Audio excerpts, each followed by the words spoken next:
मुंह पे तमाचा मारते हैं आप विपक्ष के। विपक्ष को हम तमाचा मारते हैं मुंह पे। हम चर्चा कराएंगे पार्लियामेंट के अंदर में। 267 में कहां प्रावधान है कि प्रधानमंत्री पहले वक्तव्य देगा तब बोले? हम काले लिबास जरूर पहनते हैं, लेकिन हमारा दिल साफ है। उनका दिल काला है और काला। बेटियों के सम्मान की बात ये दो पार्टियां करेंगी चित्रा जी। दोस्तों, समाजवादी के प्रवक्ता अनुराग भदौरिया संविधान पर पेल रहे थे ज्ञान, तभी सुधांशु त्रिवेदी ने लगा दी उनकी क्लास। दोस्तों, अगर आप वीडियो पर नए हैं तो वीडियो को लाइक करें और हमारे चैनल सिम्बा डिबेट शो को सब्सक्राइब कर हमें सपोर्ट करें। तो चलिए दोस्तों, शुरू करते हैं। आप वो काली चीज को बहुत अच्छी तरह समझते हैं। गोरे थे ना इस देश के अंदर में, उनका मन काला था, और जिनका मन काला होता है वो देश के अंदर में डिवाइड एंड रूल करना चाहते हैं। यही भारतीय जनता पार्टी है, वो भी चाहती है। हम काले लिबास जरूर पहनते हैं, लेकिन हमारा दिल साफ है। उनका दिल काला है।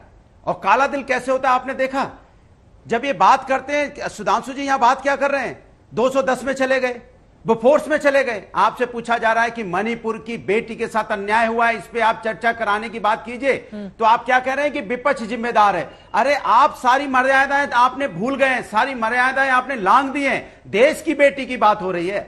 आप क्या समझते हो हम किसके लिए लड़ रहे हैं? विपक्ष किसके लिए लड़ रहा है? विपक्ष इंडिया की बेटी के लिए लड़ रहा है। विपक्ष इंडिया के किसानों के लिए लड़ रहा है। विपक्ष इंडिया के युवाओं के लिए लड़ रहा है। विपक्ष इंडिया के विकास के लिए लड़ रहा है। विपक्ष इंडिया की महंगाई के लिए लड़ रहा है। विपक्ष इंडिया को सुरक्षा के लिए लड़ रहा है। और विपक्ष किस लिए लड़ रहा है? विपक्ष तो आपसे यही कहता है ना कि इंडिया की बेटी की सुरक्षा की बात होनी चाहिए, तो मर्यादा आप लांघ रहे हो। आपको बेटी की चिंता नहीं है। आपको चिंता होती तो आप कहते सारे काम बंद। आज कोई काम नहीं होगा देश के अंदर में। विपक्ष कितना भी चिल्लाए, बेटियों पे चर्चा होगी। अंडर रूल 267 के अंदर में हम बेटी पे चर्चा कराएंगे। हमको चिल्लाने की जरूरत नहीं पड़ती। हमें बेटी की आवाज उठाने की जरूरत नहीं पड़ती। मेरे मुंह पे तमाचा मारते हैं आप विपक्ष के। विपक्ष को हम तमाचा मारते हैं मुंह पे। हम चर्चा कराएंगे पार्लियामेंट के अंदर में। तो हमें हल्ला मचाना पड़ता है। वो चर्चा और हम जब हल्ला मचाते हैं कि आप चर्चा कराओ, आप लोग नियमों में बंधे हुए वो चर्चा कराने को तो तैयार हैं। वो कहां कह रहे हैं कि मणिपुर पर चर्चा नहीं होगी? मैं आपसे कहता हूं चित्रा जी, ये बेटी के सम्मान की बात है। आप भी एक बेटी हैं। सैनिक की पत्नी के साथ भी अन्याय हुआ। देश की सैनिक की पत्नी की वो भी एक बेटी उसके साथ है। कह दें टीवी डिबेट पे, अभी बोल दें कि कल 10 बजे से रूल 267 के अंदर में महिलाओं के सम्मान में असीमित समय के लिए चर्चा होगी। अभी बोल दें सुधांशु, इफ बट नहीं करें कि 2010 में हुआ था, 2009 में हुआ था, 1970 में हुआ था। ये बोलिए कल क्या आप रूल 267 के अंदर में चर्चा कराना चाहते हैं? ये बता दीजिए। आप पूरा कार्यकाल आप खत्म करने के लिए बैठे हैं। आप बताइए, क्या कल आप चर्चा कराएंगे? बोले सुधांशु त्रिवेदी। आपके पास तो बहुत सारे बताइए, कल चर्चा होगी? पूछ लेती हूं। असीमित समय के लिए, इफ एंड बट नहीं। अब मुझे मैं अपेक्षा करूंगा कि मैं 2 ही वाक्य में जवाब दे दूंगा, पर अनुराग भदौरिया जी डिस्टर्ब न करें। ये रूल 267 की बात कर रहे हैं, तो मैं पूछना चाहता हूं 267 में कहां प्रावधान है कि प्रधानमंत्री पहले वक्तव्य देगा तब बोला जाएगा? बोलिए। वो रूल भी नहीं मानना है। अब मैं बोलूं, मतलब जिस रूल की बात करनी वो रूल भी नहीं मानना है। मैं आपसे रूल 267 में चर्चा होती है, कंसर्न मिनिस्टर उसका जवाब देता है। नहीं तो कंसर्न मिनिस्टर का जवाब भी नहीं चाहिए। जवाब प्रधानमंत्री का चाहिए, पहले भी चाहिए, बाद में भी चाहिए, पहले स्टेटमेंट भी चाहिए। देखिए, आप डिस्टर्ब मत करिए। आप बोल रहे थे, देखिए अनुराग जी, मैंने आपको कोई डिस्टर्ब नहीं किया। जवाब ले लीजिए। मैंने यही कहा था कि आप डिस्टर्ब नहीं करेंगे तो मैं जवाब 2 लाइन में दे दूंगा। 2 लाइन में जवाब दे दूंगा। तो बहुत साफ हो गया कि इनको किसी रूल से मतलब नहीं है। और दूसरी बात सुनिए, बेटियों के सम्मान की बात ये 2 पार्टियां करेंगी चित्रा जी।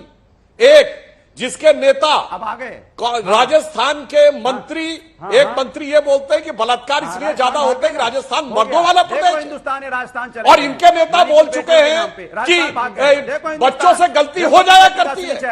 अरे साहब, पंचतंत्र में बहुत रंगे सियार की कहानी सुनी है कि कैसे आवरण ओढ़ के आते हैं। आज तक इन्होंने अपने नेताओं के बयानों पे माफी नहीं मांगी है।